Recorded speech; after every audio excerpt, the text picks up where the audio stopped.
The senator from Arkansas. I ask consent to end the quorum call. Is there objection? Without objection. Mr. President, unfortunately, we were at the point of almost having a consent agreement to have a vote on the confirmation of John Ratcliffe to be the CIA director tomorrow. Not today, not yesterday when it should have happened, but tomorrow. But the senator from Connecticut has decided to object at the last minute. I don't really understand the objection to Mr. Ratcliffe. He was confirmed by this Senate to be the Director of National Intelligence. He was fully vetted through the bipartisan process on the Senate Intelligence Committee. We voted him out yesterday on a 14-3 vote. Senator Schumer stood here yesterday and talked about how we're going to cooperate on highly qualified, capable nominees with integrity, which John Ratcliffe is. Yet the only vote we got yesterday was Senator Rubio. Now, we're not going to have a vote today, and apparently we're not going to have a vote tomorrow, which means I hope nobody's making any plans for the weekend or the evenings, because we're going to get these nominees confirmed, starting with Mr. Ratcliffe, and then moving on to Mr. Hegseth and moving on to Mr. Nome, the easy way or the hard way. We tried to cooperate with the Democrats. The cooperation has not been forthcoming. So I guess it's going to be the hard way, starting on Thursday. So, Mr. President, I ask unanimous consent that at a time to be determined by the Majority Leader, in consultation with the Democratic leader on January 22nd, the Senate proceed to executive session to consider Executive Calendar Number 1, John Ratcliffe to be the Director of the CIA. And there be up to 2 hours of debate equally divided between the two leaders of their designees on the nomination, and that following the use or yielding back of that time, the Senate vote on the nomination. That if confirmed, the motion to reconsider be considered and made and laid upon the table with no intervening action or debate. That no further motions be in order to the nomination, that any related statements be printed in the record, that the President be immediately notified of the Senate's action, and the Senate resume legislative session. Is there objection? Mr. President.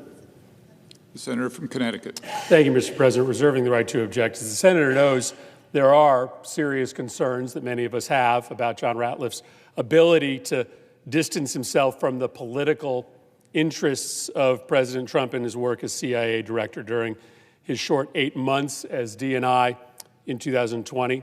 He repeatedly politicized intelligence in a way that does raise, for many of us, real questions about whether he's going to spin highly sensitive intelligence his agency will gather for political purposes.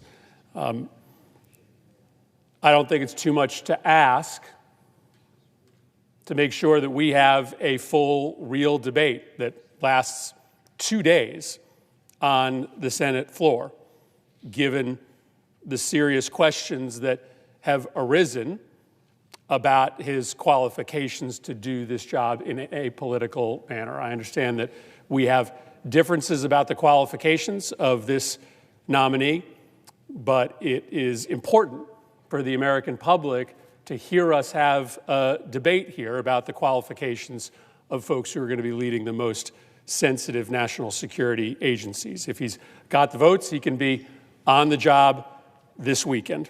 And for that reason, I would object. Objection is heard. The senator from Arkansas. It's fine if the Democrats have legitimate concerns with this nominee or any other nominee. We had legitimate concerns with President Biden's nominee. Come down to the floor. Get it off your chest. We talk about a full and real debate for 2 days. I hate to disappoint people watching here.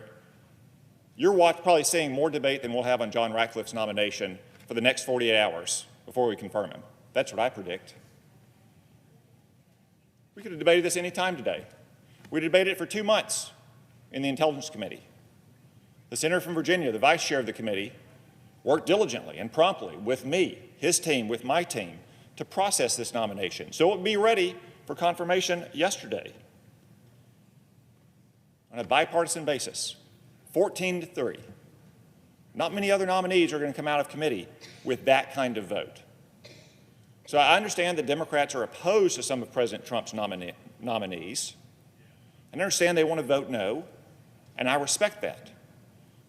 But should we be denying the country a Senate-confirmed CIA director in such dangerous times for no good reason?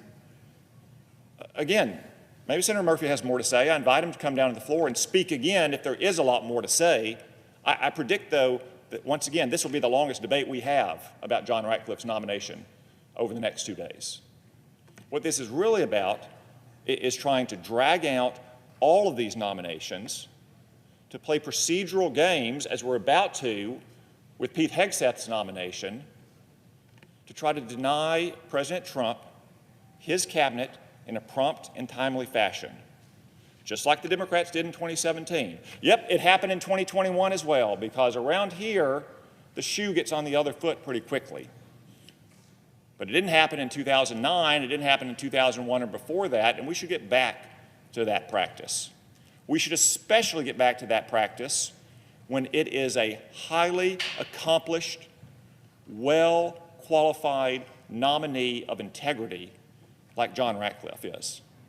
So I regret that now we're going to spin our wheels for 2 days, but as I said, don't make plans for the weekend.